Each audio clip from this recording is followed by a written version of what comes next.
नमस्कार मोर चैनल के आपण मानक स्वागत। आज का आम बनावा पश्चिम ओडिशार गोटे फेमस रेसिपी जान ना कि हूँ लेथा एता कि आंबिला भी कहसन। इटा आम आज बनावा प्रेसर कुकर रे मात्र 15 मिनिट रे। इथिलागि हमको दरकार टमाटर 3टा, बैंगन 2टा, माखन 6-7 पीस, भेंडी 4टा आउ मूला गुटे।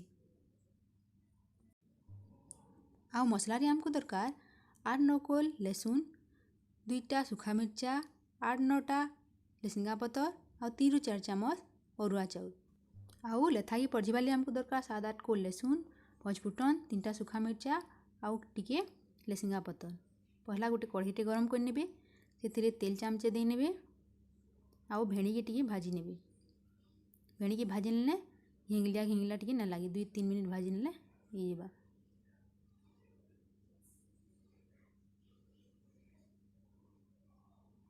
तारपर एथिरे कड्डी बेले तो काना जानिथिबे मुठे दे नेबे आ सेरा के भी टिके भाजी नेबे।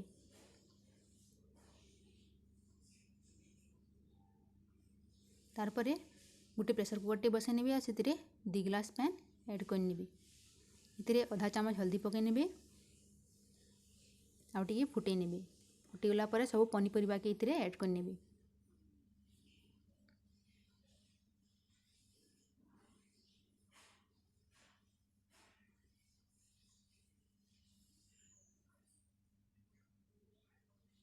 आउ इथिरे स्वाद अनुसार नून दे नेबे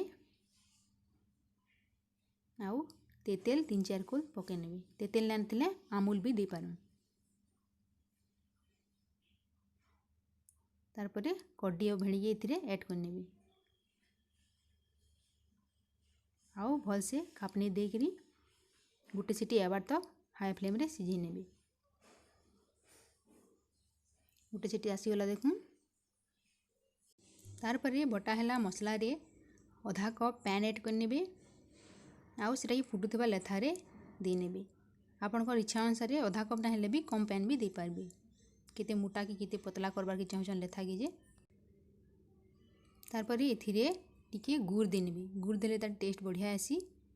भुजी मान के भी लेथारे गुड़ टिके दिया आसी। गुड़ जदि ना बेले चीनी भी दे पारबे। देखुन भल से इरा फुटी गलानो।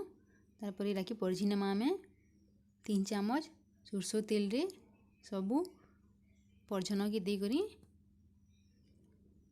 भल कर फुटी देमा। 5 फुटन लहसुन, सुखा मिर्चा और लेसिंगा पतर के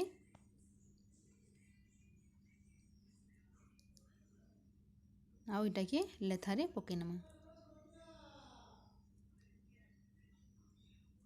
देखुन किते जल्दी रेडी होला हमर लेथा। देखुन मात्र 15 मिनिट रे रेडी होला हमर टेस्टी लेथा। वीडियोटा जदि भल लगा बेले लाइक करबे, शेयर करबे और मोर चैनल के सब्सक्राइब करबे। Thank you.